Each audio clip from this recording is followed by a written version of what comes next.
Hi, this is Salem Witch Trials Daily, and I'm Josh Hutchinson. Hi, this is Sarah Jack. Today is Thursday, May 5th, 1692, and strange things are happening in Salem. Today, Elizer Keyser spoke in person with George Burroughs at Thomas Beadle's Tavern in Salem. Burroughs was temporarily held in a room at Beadle's rather than being immediately placed in the jail while he awaited his examination, which wasn't held until the following Monday, May 9th, so that William Stoughton and Samuel Sewell could attend. Both men were high-ranking colonial political leaders and judges. So up to this point, it's been a set of hearings put together by the local magistrates, mostly in Salem. And an official court gets appointed May 27th. That's the Court of Oyer and Terminer. You might be familiar with that one. They hear all of the witch trial cases in 1692. William Phips, who became the governor of Massachusetts under the new royal charter, he was royally appointed to be the governor. He takes office on May 16th. He just gets to Boston May 14th. And 2 days later, he's thrust into the position of governor, and William Stoughton becomes lieutenant governor.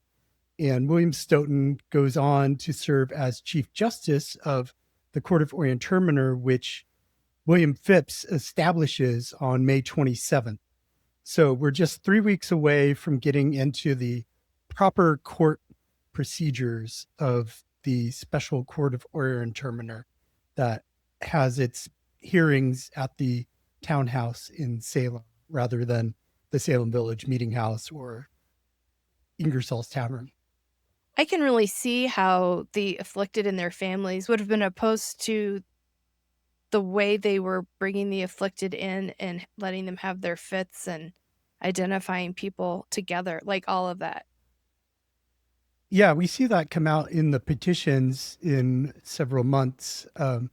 People are very concerned that the afflicted are able to collude with each other in the middle of the courtroom and say things like, oh, you're going to get afflicted by John Proctor. And then like the other person acts afflicted.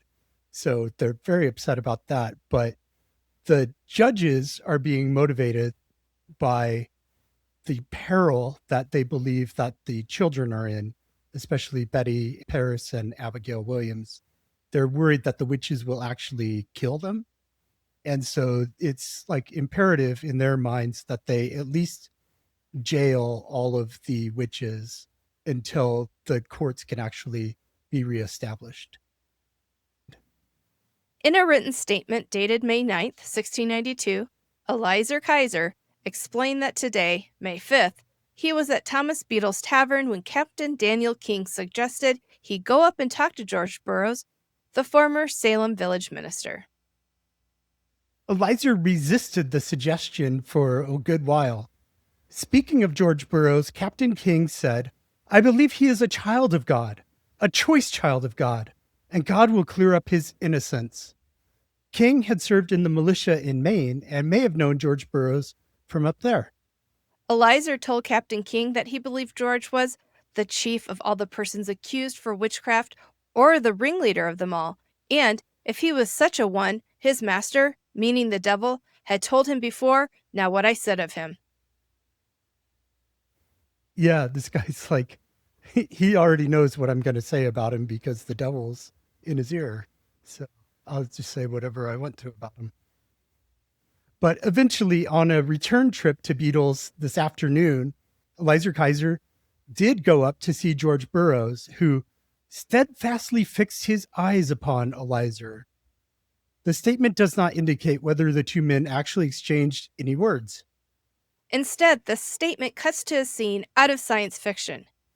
This evening, Elizer was at his home in a room without any light when a dozen mysterious blobs appeared in the chimney. They seemed to him to be something like jelly that used to be in the water. The very specific look that they had. But John Hathorne, who actually wrote down Elizer's statement, wrote that Elizer said that the objects moved quickly and with a strange motion, then they quickly disappeared. Soon Elizer Keyser saw a light up in the chimney about the size of his hand. It quivered and shaked and seemed to have a motion upward. Elizer called his maid into the room, and she saw the same light in the chimney. However, Elizer's wife didn't see it, so he concluded that the objects he'd seen were a diabolical apparition. Later, at George Burroughs' grand jury, Elizer Keyser and Elizabeth Woodwell swore to the truth of seeing the apparitions, while Mercy Lewis added that the specter George Burroughs had told her that he made the lights in Mr. Keyser's chimney. Thank you for joining us. Come back tomorrow for the next installment of Salem Witch Trials Daily.